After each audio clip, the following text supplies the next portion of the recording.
बंशीधरं रुद्रधरं नमामि मनोहरं मोहहरं च कृष्णं मालाधरं धर्मधुरन्धरं च भर्तर्यसारथ्यकरं च देवं कर्तव्यदीक्षां च समत्वशिक्षां ज्ञानस्य भिक्षां शरणागतिं च ददाति गीता करुणाद्रभूता कृष्णेन गीता जगतो हिताय। श्रीमद् भगवद गीता जी अध्याय 13वां और श्लोक 2। तो कल भगवान ने क्षेत्र और क्षेत्रज्ञ ये दोनों की व्याख्या की थी। आज भगवान ये क्षेत्रज्ञ का स्वरूप क्या है ये दिखाते हैं। क्षेत्रक शरीर है, उस शरीर में रहे हुए आत्मा को जानने वाला क्षेत्रज्ञ या क्षेत्र को जानने वाला क्षेत्रज्ञ कहा जाता है। इसकी भगवान ने स्पष्टता की। अब अग्रिम श्लोक में बताते हैं कि क्षेत्रज्ञ का स्वरूप क्या है। क्षेत्रज्ञं चापि मां विद्धि सर्वक्षेत्रेषु भारत क्षेत्रक्षेत्रज्ञयोर्ज्ञानं यत्तज्ज्ञानं मतं मम। क्षेत्रज्ञं चापि मां विद्धि सर्वक्षेत्रेषु भारत क्षेत्रक्षेत्रज्ञयोर्ज्ञानं यज्ज्ञानं तज्ज्ञानं मतं क्षेत्रक्षेत्रज्ञयोर्ज्ञानं यत्तज्ज्ञानं मतं मम। यत् तत् ज्ञानं मतं मम यत्तज्ज्ञानं मतं मम। क्षेत्रज्ञं चापि मां विद्धि सर्वक्षेत्रेषु भारत क्षेत्रक्षेत्रज्ञयोर्ज्ञानं यत्तज्ज्ञानं मतं मम। भारतवंश में, हे भरतवंश में उत्पन्न हुए अर्जुन, तू सर्व क्षेत्रेषु क्षेत्रज्ञ माम, सब क्षेत्रों में क्षेत्रज्ञ माने जीवात्मा, मुझे माम अपि विद्धि जान पहचान। और क्षेत्र क्षेत्रज्ञयोर यत, क्षेत्र और क्षेत्रज्ञ का जो ज्ञान है, तत् मम मतम ज्ञानम, वही मेरे मत में ज्ञान है, वही सच्चा ज्ञान है क्षेत्र और क्षेत्रज्ञ को ज्ञान जानने का। क्षेत्रज्ञं चापि मां विद्धि सर्व क्षेत्रेषु भारत, तो सारे क्षेत्रों शरीरों में मैं हूँ ऐसा अहम भाव है, तो उसमें मैं ही क्षेत्र हूँ, तो हूँ वही क्षेत्र है।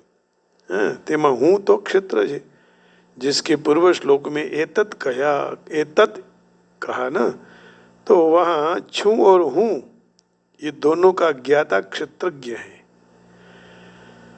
जिन्होंने पूर्व श्लोक में व्यक्ति पद से जानने वाला कहा और हूँ का संबंध होने से ही छू,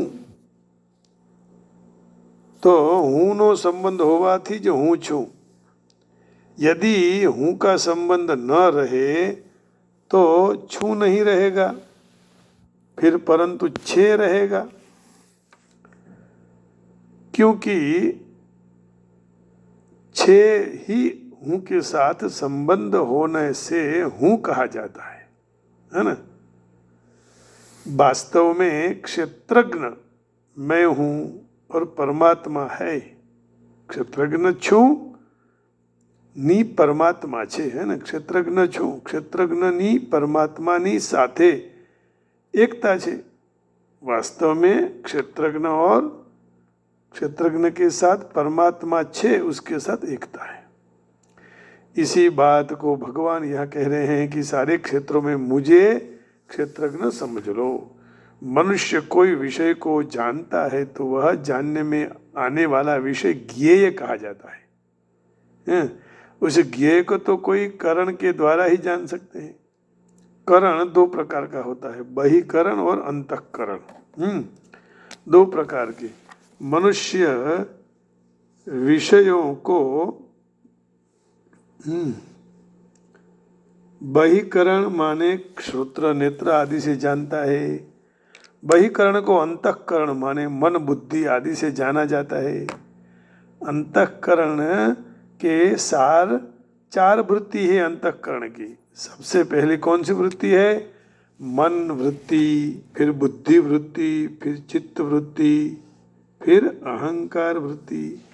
इन चारों में अहंकार सबसे सूक्ष्म है और एक देशी है।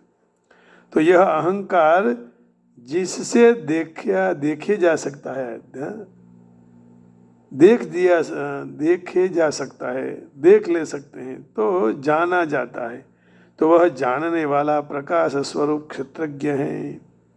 और अहम भाव के विज्ञाता क्षेत्रज्ञ को साक्षात मेरा स्वरूप समझ लो। यहाँ विद्धि पद कहने का तात्पर्य यही है कि हे अर्जुन, जिस तरह अपने शरीर को मानता है और शरीर को अपना मानता है, इसी तरह तू खुद अपने को मुझ में जान। पोताने मारा में जानी ले, मुझ में तुझको जान, और खुद को अपना मान। और माने मेरा तू मुझे मान, मने पोतानो मान, क्योंकि वह शरीर के साथ एकता मान के रखी है। उसको छोड़ने के लिए मेरे साथ एकता मानना बहुत ही आवश्यक है। जैसे भगवान ने क्षेत्रज्ञ चापी मम विद्धि पदों से क्षेत्रज्ञ की પોતાની સાથે એકતા બતાવી છે। એવી જ રીતે ગીતાજીમાં અન્ય જગ્યાએ પણ એકતા બતાવી, જેમ કે બીજા અધ્યાયના 17મા શ્લોકમાં ભગવાને શરીરી ક્ષેત્રજ્ઞ કે માટે કહ્યું, જેનાથી આ સારો સંસાર વ્યાપ્ત છે। એટલે તેને તું અવિનાશી સમજ। અવિનાશી તુ તદ્મામ વિદ્ધિ येन सर्वमिदं ततं। अविनाशी तु तद विद्धि येन सर्वमिदं ततं। तो देखिए बीजा अध्यायना 17वां श्लोक में शू कीधुं भगवाने, है ना। दूसरे अध्याय के 17वें श्लोक में भगवान क्या कह रहे हैं? अविनाशी तु मां विद्धि येन सर्वमिदं ततं। विनाशमव्ययस्यास्य न कश्चित् कर्तुमर्हति। नाश रहित तो तू उसको जान, जिससे यह सारे सकल जगत दृश्य वर्ग व्याप्त है, और यह अविनाशी का विनाश कोई भी कर नहीं सकता है, ये कहा। और दूसरे अध्याय के वो तो कहा, फिर आगे 9वें अध्याय के 4थे श्लोक में भी भगवान ये कहते हैं कि मुझसे ही सारा संसार व्याप्त है। मया ततमिदं सर्वं जगदव्यक्तमूर्तिना, है ना। 9वें अध्याय के 4थे श्लोक में भगवान ये कह रहे हैं, मया ततमिदं सर्वं,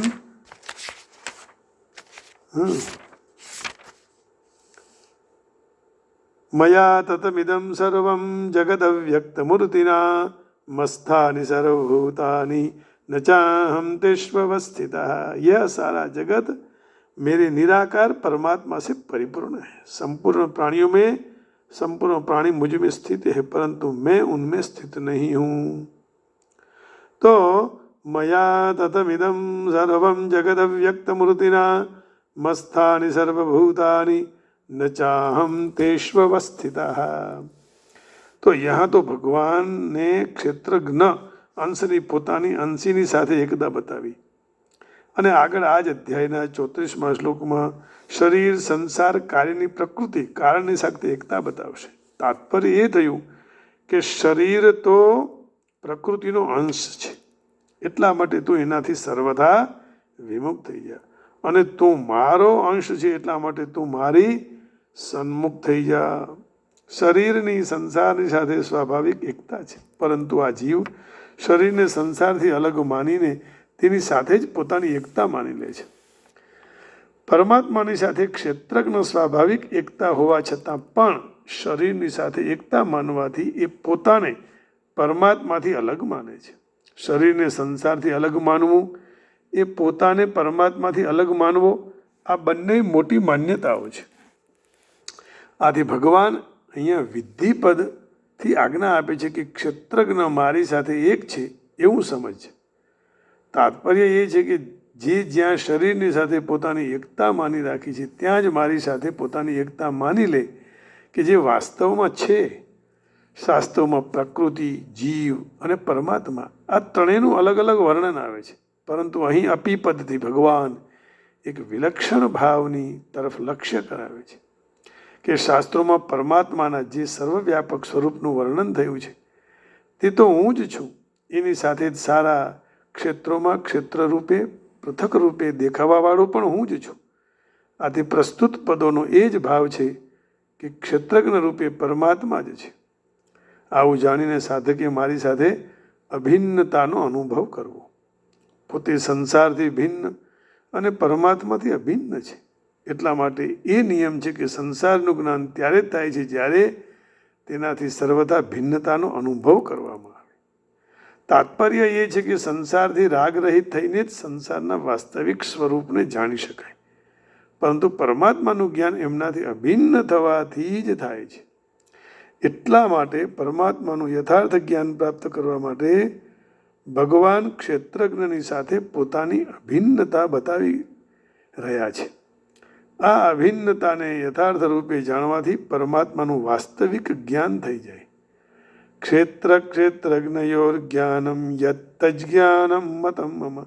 ક્ષેત્ર શરીરની સારી સંસારની સાથે એકતા છે, એટલે શરીરની, અને ક્ષેત્રજ્ઞ જીવાત્માની મારી સાથે એકતા છે.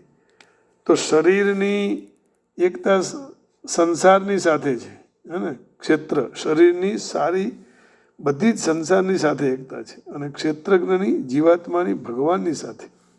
આવું જ ક્ષેત્ર અને ક્ષેત્રજ્ઞ જ્ઞાન છે, તે જ મારે માટે યથાર્થ જ્ઞાન છે.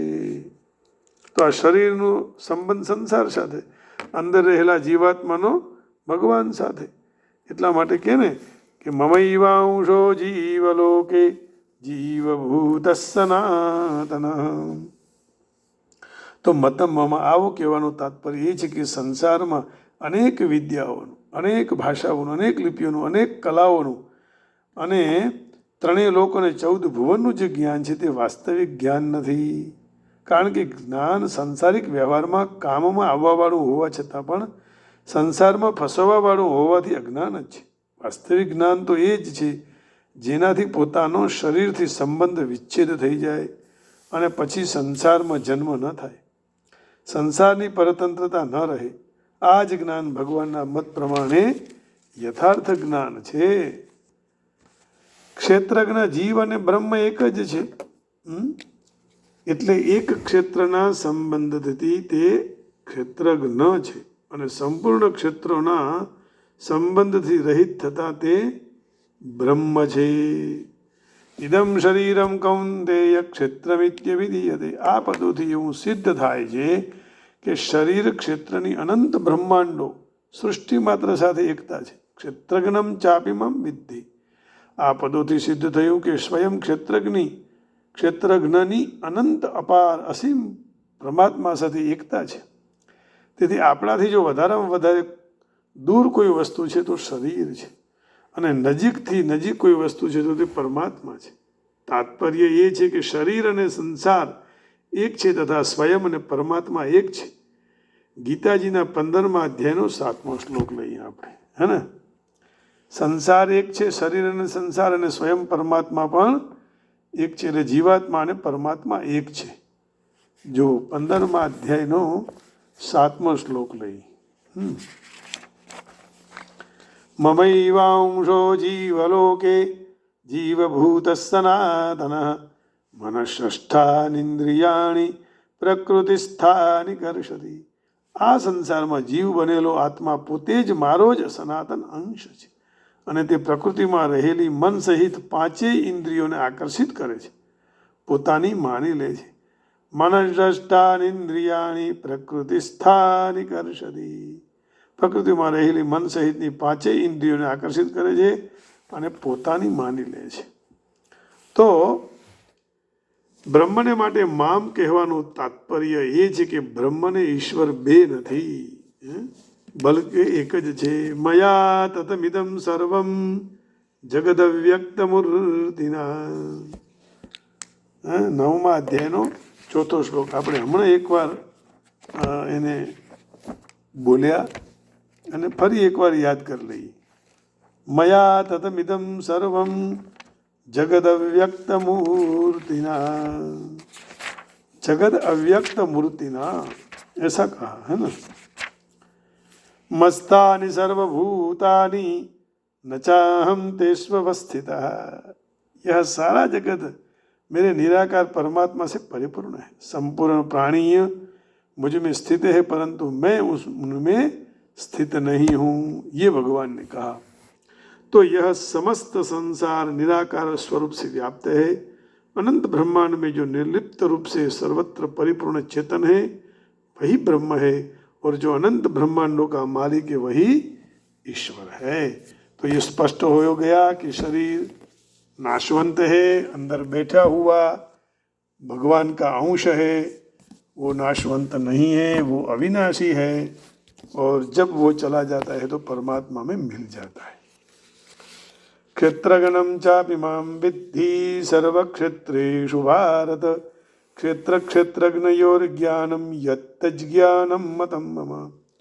No my self to be the क्षेत्रज्ञ individual soul in all the kshetras, fields, Arjun, and it is the knowledge of the field kshetra and knower kshetragna of matter with its evolutes and the spirit which I consider as true knowledge। फिर से थोड़ा ले लेते हैं। Know myself to be the kshetragna individual soul in all the kshetras, fields, Arjuna, and it is the knowledge of the field kshetra and knower kshetragna of matter with its evolutes and the spirit which I consider as true knowledge। सत्य वही है जो शरीर और शरीरी को जान ले। अब देखिए दूसरे श्लोक का अर्थ हमें करना है ना। ओ एसियोन ऑफ भारता, सियोन ऑफ भारता, you should understand that I am also the nowhere in all bodies, and to understand this body and its knower, it's called knowledge. That is my opinion। भगवान ने अपना ओपिनियन बता दिया कि यही क्षेत्र है और यह क्षेत्रज्ञ है। शरीर और शरीरों का ज्ञाता, आत्मा और परमात्मा संबंधी विषय की चर्चा के समय हम अभ्यास करने के लिए तीन विभिन्न विषयों हमें मिलता है, जैसे भगवान, जीव और जड़। भगवान, जीव और जड़, तो तीन पदार्थ हैं। कर्म क्षेत्र में हर एक शरीर के अंदर दो आत्मा है, व्यक्तिगत आत्मा और दूसरा परमात्मा। परमात्मा पूर्ण पुरुषोत्तम परमेश्वर श्री कृष्ण के पूर्ण अंश होने से कृष्ण कहे जाते हैं। मैं ज्ञाता हूँ, परंतु शरीर का व्यक्तिगत ऐसा कोई ज्ञाता नहीं है, मैं ही परम ज्ञाता हूँ। तो जो हूँ शरीर માત્રમાં પરમાત્મા તરીકે વિદ્યમાન છું। જે મનુષ્ય કર્મ ક્ષેત્ર અને ક્ષેત્રના જ્ઞાતા વિષયક અધ્યયન ભગવદ્ ગીતાના માધ્યમ દ્વારા સૂક્ષ્મ રીતે કરે છે તેને આ જ્ઞાન પ્રાપ્ત થઈ જાય છે। ભગવાન કહે છે કે હું દરેક વ્યક્તિગત શરીરમાંના કર્મ ક્ષેત્રનો જ્ઞાતા છું। વ્યક્તિ તેના પોતાના શરીરનો જ્ઞાતા હોઈ શકે, તે અન્ય શરીરો વિશે જાણી શકે નહીં। પરમાત્મા રૂપે સર્વ શરીરોમાં હાજર રહેલા પૂર્ણ પુરુષોત્તમ પરમેશ્વર બધા શરીરો વિશે બધું જ જાણે છે। તેઓ વિભિન્ન યોનિઓના સૌ શરીરને જાણનારા છે। એક નાગરિક પોતાની જમીનના ટુકડા વિશે બધું જ જાણી શકે છે, પરંતુ રાજા પોતાના મહેલ અંગે જ નહીં, પરંતુ બધા પ્રજાજનોની વ્યક્તિગત સંપત્તિ અંગે પણ જાણકાર હોય છે। એવી રીતે મનુષ્ય વ્યક્તિગત રીતે પોતાના શરીરનો સ્વામી હોઈ શકે, પરંતુ પરમેશ્વર સર્વ શરીરોનો સ્વામી છે। રાજા પોતાના રાજ્યનો મૂળ માલિક છે, હે ને। રાજાની સિવાય તો કોણ જાણી શકે, અને આપણે આપણી પ્રોપર્ટીના જ કદાચ પરિચિત હોઈએ। તો મૂળ માલિક છે અને નાગરિક ગૌણ માલિક છે. તેથી તે રીતે પરમેશ્વર સર્વ શરીરોના સર્વોપરી છે. કૃષ્ણ સિવાય કોઈ આ જગતમાં સર્વોપરી નથી. આજના કેટલા એવા સંપ્રદાયો કહે છે કે અમારા ભગવાન સર્વોપરી છે. ભગવાન શિવજી અને કૃષ્ણ ભગવાન એમની સેવામાં ઊભા છે. આ તદ્દન કલિયુગનો પ્રભાવ છે. કલિયુગમાં જ આવું થઈ શકે અને કેટલા લોકો એ સંપ્રદાયની પાછળ પાગલ થયા છે. ખરેખર હવે તો જાગો. તો શરીર ઇન્દ્રિયોનું બનેલું છે. પરમેશ્વર ઋષિ કહે છે એટલે કે તેઓ જ ઇન્દ્રિયોના નિયંતા છે. જેવી રીતે રાજા પોતાના રાજ્યમાંની સર્વ પ્રવૃત્તિઓના મૂળ નિયામક છે, તેમ ભગવાન ઇન્દ્રિયોના મૂળ નિયંતા છે. પ્રજાજનો ગૌણ અથવા ઉપનિયંતાઓ છે. ભગવાન કહે છે હું પણ જ્ઞાતા છું. આનો અર્થ એ થયો કે તેઓ પરમ જ્ઞાતા છે. વ્યક્તિગત જીવ કેવળ પોતાના શરીર વિશે જાણે છે. વૈદિક શાસ્ત્રમાં તેનું આ પ્રમાણે વર્ણન થયું છે. ક્ષેત્રાણી શરીરાણી બીજમ ચાપી શુભાશુભે તાની વેત્તિ સ યોગાત્મા તતઃ ક્ષેત્રજ્ઞ ઉચ્યતે. તો આ શરીર ક્ષેત્ર કહેવાય અને આ શરીરમાં તેનો સ્વામી તથા પરમેશ્વર આ બંને નિવાસ કરે છે. પરમેશ્વર શરીર તથા શરીરના સ્વામી બંનેને જાણે છે. તેથી પરમેશ્વર સમસ્ત ક્ષેત્રોના જ્ઞાતા કહેવાય. કર્મક્ષેત્ર કર્મના જ્ઞાતા અને કર્મના સર્વોપરી જ્ઞાતા વચ્ચેના ભેદનું આ પ્રમાણે વર્ણન થયું છે. શરીર આત્મા તથા પરમાત્માની સ્વરૂપ અવસ્થાનું પૂર્ણ જ્ઞાન વૈદિક ગ્રંથોની પરિભાષામાં જ્ઞાન તરીકે પ્રસિદ્ધ છે. આ કૃષ્ણ ભગવાનનું મંતવ્ય છે. આત્મા અને પરમાત્મા બંને અભિન્ન હોવા છતાં ભિન્ન છે એવું જાણવું તેને જ્ઞાન કહે છે. જે મનુષ્ય કર્મક્ષેત્ર અને કર્મના વિશે જાણતો નથી તે પૂર્ણ જ્ઞાની નથી. મનુષ્યએ પુરુષ પ્રકૃતિ અને પ્રકૃતિના ભોગતા અને ઈશ્વર પ્રકૃતિ તથા વ્યક્તિગત જીવનનું નિયમન કરનાર અથવા તેમની ઉપર વર્ચસ્વ ધરાવનારની સ્વરૂપ સ્થિતિ વિશે જાણવું જોઈએ. તેણે આ ત્રણેયની વિભિન્ન કાર્યક્ષમતા અંગે ગૂંચવાડો ના કરવો જોઈએ. મનુષ્ય ચિત્રકાર ચિત્ર અને ચિત્ર મૂકવાના આધાર સ્થાન વિશે ગોટાળો ન કરવો જોઈએ. ભૌતિક જગત કે કર્મનું ક્ષેત્ર છે તે પ્રકૃતિ છે અને પ્રકૃતિનો ભોગતા જીવ છે. તો અહીંયા બી જવાબ આવી ગયો. ભૌતિક જગત કે કર્મનું ક્ષેત્ર છે તે પ્રકૃતિ છે અને આ પ્રકૃતિનો ભોગતા જીવ છે. અને આ બંનેની ઉપર સર્વોપરી નિયંતા ભગવાન કૃષ્ણ એટલે કે પરમેશ્વર. વૈદિક ભાષામાં તેને આ પ્રમાણે કહેવામાં આવ્યું છે.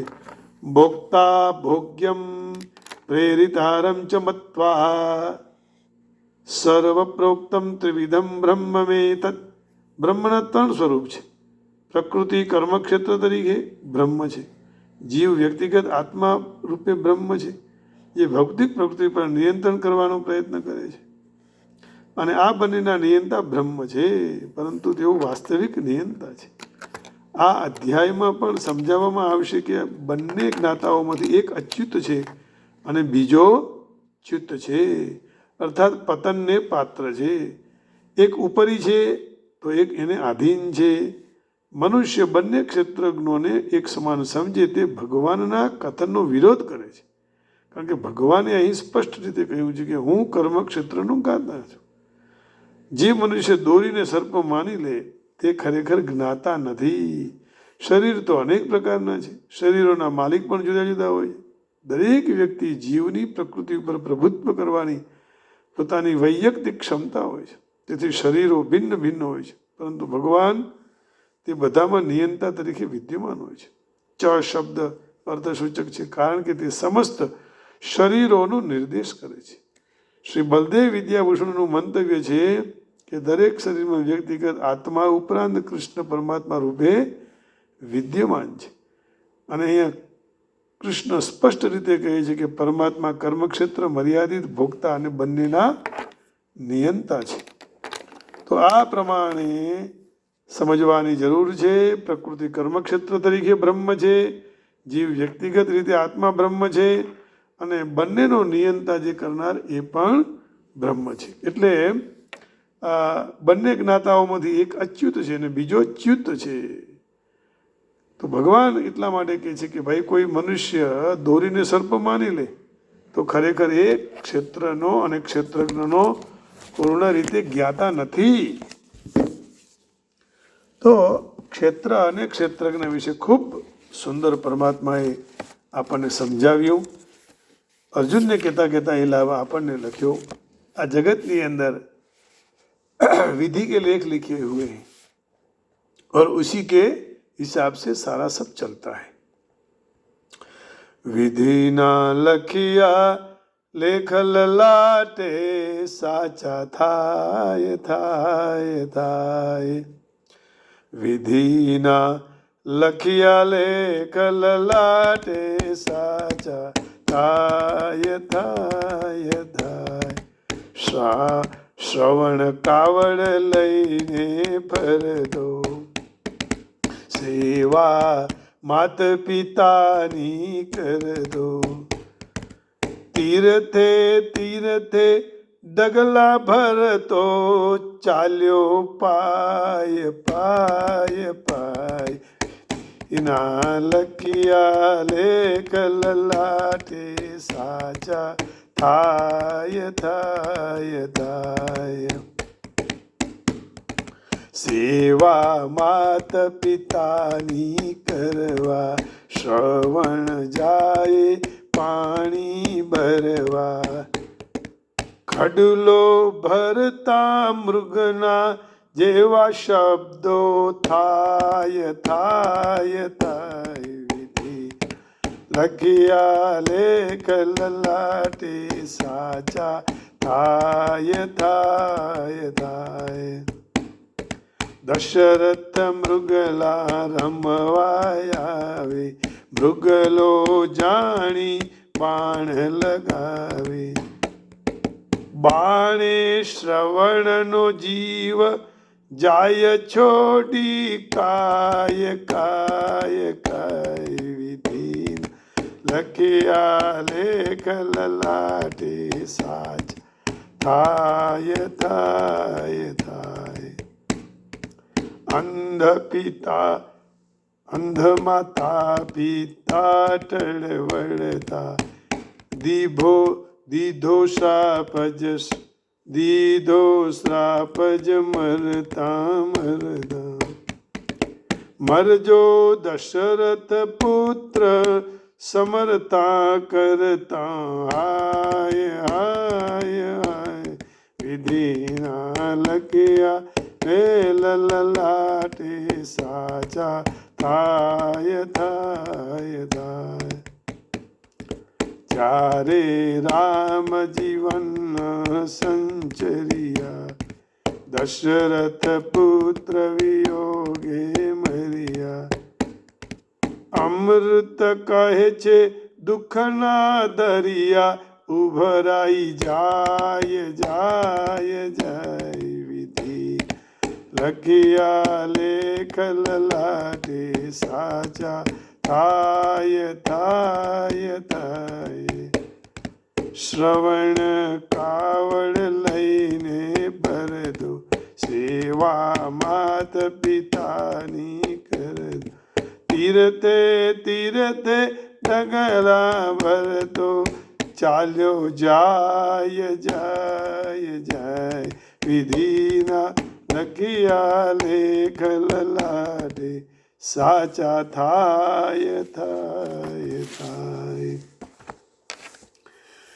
ભજો રાધે ગોવિંદ ભજો રાધે ગોવિંદ, રાધે ગોવિંદ ભજો राधे गोविंद. नंदा के कंद भजो राधे गोविंद, यशोदा के नंद भजो राधे गोविंद. राधे गोविंद भजो राधे गोविंद, राधे गोविंद भजो राधे गोविंद. गोविंद गोविंद गोविंद हरि गोविंद. गोविंद गोविंद गोविंद हरि गोविंद. गोविंद गोविंद गोविंद. गोपाल गोपाल गोपाल. गोविंद भजो गोपाल भजो, राधे गोविंदा गोपाला मुरली मनोहर नंदलाला भजो मुरली मनोहर नंदलाला। कृष्ण कन्हैया लाल की जय। आप सबके हृदय में बैठे हुए नंदलाल को, गोपाल को प्रणाम करके वाणी को विराम देता हूँ। जय श्री कृष्ण, राधे राधे, हरि ओम, जय योगेश्वर, जय वेंकटेशा, जय गिरनारी, ओम नमः शिवाय। बाके बिहारी लाल की जय, बरसाने वाली की जय। ओम नमः पार्वती पदे, हर हर हर महादेव हर। जय श्री कृष्ण, राधे ही प्रभु दीनानाथ।